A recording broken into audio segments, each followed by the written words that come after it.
घटना हुई, आपका कौन उसमें सम्मिलित थे सर?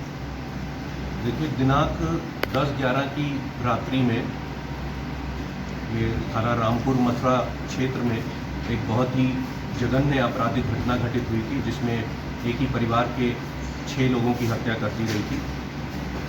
घटना के तत्काल बाद जो मृतक अनुराग के सगे भाई ने अपने आप को एक चश्मदीद गवाह की तरह प्रस्तुत किया और बताया कि उसके सामने ये घटना कारित हुई है और जिसमें परिवार के अन्य लोगों को मारकर अनुराग ने खुद आत्महत्या कर ली है। इसके बाद सायंकाल में ही पोस्टमार्टम के बाद जो तथ्य सामने आए, उससे ये बात स्पष्ट हो गई कि ये एक हत्या का मामला था जिसमें 6 के 6 लोगों की हत्या की गई थी। उसके बाद पुलिस ने इसको इन्वेस्टिगेट किया है, विभिन्न पहलुओं को अपनी जांच में सम्मिलित करते हुए साक्ष्य एकत्रित किए हैं और जो तथ्य साक्ष्यों के आधार पर सामने आए हैं उससे मृतक के भाई द्वारा ही ये घटना कारित करना स्पष्ट हुआ है। क्या वजह है? क्या वजह है?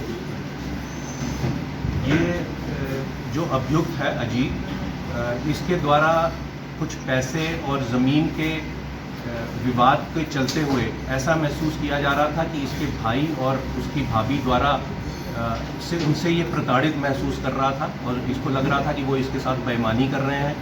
एक 24 लाख का केसीसी लोन भी था जो उन लोगों ने पहले इससे बात की थी, वादा किया था कि वो इसको मिलके चुकाएंगे, जो कि इनके पिताजी के जीवित रहते हुए समय का लोन था, परंतु इनके द्वारा उससे इनकार कर दिया गया। घटना की रात्रि में भी ये एक इमीडिएट रीज़न रहा जिससे शुद्ध होकर इसने इस घटना को अंजाम दिया। कैसे सर सिलसिलेवार अगर बात करें, एक आदमी 6 लोगों की जान लेता है तो कैसे वो करता है? घटनाक्रम क्या रहा? देखिए, घटनाक्रम जैसे मैंने बताया कि जब हत्या के केस की विवेचना शुरू हो गई, जब ये स्पष्ट हो गया कि 6 लोगों की हत्या की गई है, उसके बाद जो ये अपने आप को चश्मदीद गवाह बता रहा था उससे भी गहनता से पूछताछ की गई, CDR एनालिसिस किए गए, टावर डंप एनालिसिस किए गए, जो अन्य रिश्तेदार थे, पड़ोसी थे, गांव के लोग थे, उनसे भी बातचीत की गई, छानबीन की गई। जो प्रदर्श घटनास्थल पर बरामद हुए, जो कुछ दस्तावेज भी बाद में विवेचना में प्राप्त किए गए, उनसे ये स्पष्ट हुआ कि अभियुक्त अजीत द्वारा स्वयं ही इस घटना को कारित किया गया है।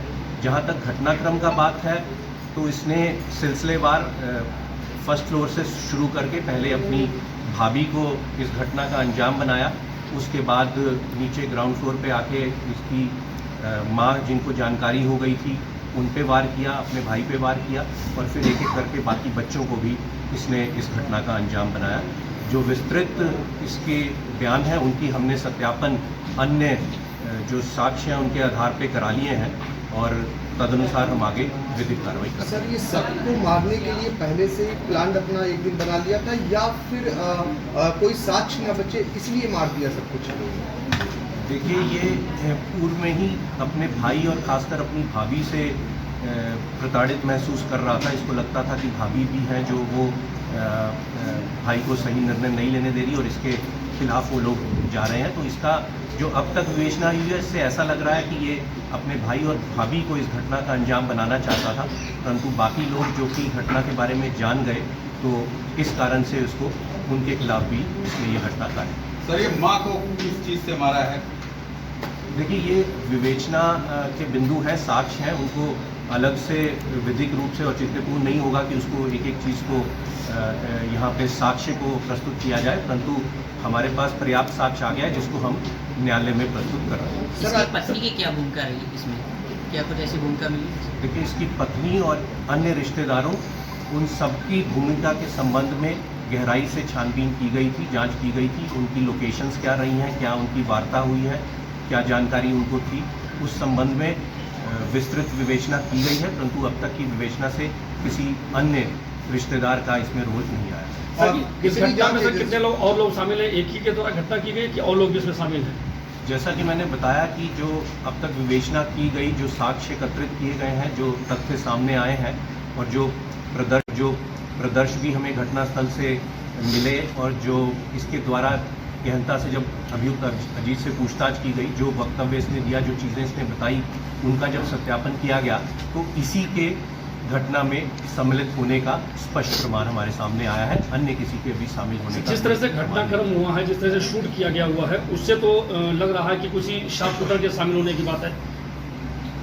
एक तमंचे का प्रयोग किया गया है और जो साक्ष्य घटनास्थल से मिले हैं उससे मैंने कि जैसे बताया कि अभियुक्त अजीत के सम्मिलित होने का पूर्णता साक्ष्य के आधार पर स्पष्ट हो रहा है। तमाम ऐसे अनसुलझे सवाल हैं जो इस खुलासे पे जो है सब प्रश्न लगा रहे हैं कि क्या एक जो जिसके भी कुछ दिन पहले बाईपास सर्जरी हुई हो और जिसको डॉक्टर के बताया जाता है कि उसे मतलब शोरगुल से अलग रहने से उसको आराम मिलना चाहिए, तो क्या वो ऐसा एक हार्ट पेशेंट जो सर्जरी जिसकी हुई है वो 6 घटनाओं में शामिल हो सकता है और वो भी वेपन से हम अंजाम दिया हो? देखिए, वो बहुत समय से जैसे मैंने बताया प्रताड़ित महसूस कर रहा था और उस रात को भी एक इमीडिएट रीज़न उसके पास भी रहा, ये भी हमारे सामने आया है।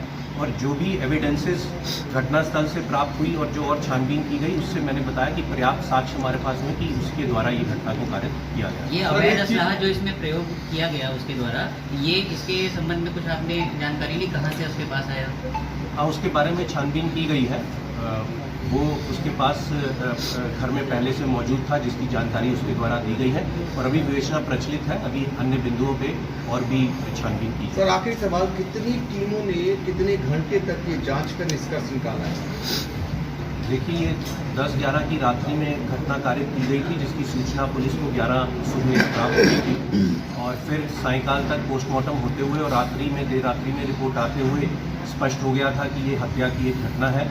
और इसके बाद पिछले 5 दिनों में विभिन्न टीमें इसमें सम्मिलित रही हैं। सर्विलांस टीम, एसओजी टीम, थाने की टीम, स्पेशलाइज्ड टीम जो विशेषज्ञों की थी, उन सब लोगों ने इसमें अपना योगदान दिया। सीन भी रिक्रिएट कराया गया और सभी साक्ष्य एकत्रित करके ये तथ्य सामने आए हैं जिसके अनुसार आगे की विधिक कार्रवाई की जाएगी। पोस्टमार्टम रिपोर्ट आ जाने के बाद और उससे पहले मौका वारदात कुल कितने कार्ट्रिजेस मिले हैं? पोस्टमार्टम हो जाने के बाद जो रिकवर माल पोटली में आया या मौके पे मिले, कितने हैं कुल कार्ट्रिजेस, कितने मिले? देखिए, जो प्रेस नोट में आपको ये डिटेल्स दे दी हैं, इसमें 4 खोखे जो हैं वो घटनास्थल के विभिन्न स्थानों से मिले थे और साथ ही में एक खोखा जो कि तमंचे के अंदर फंसा हुआ था वो था।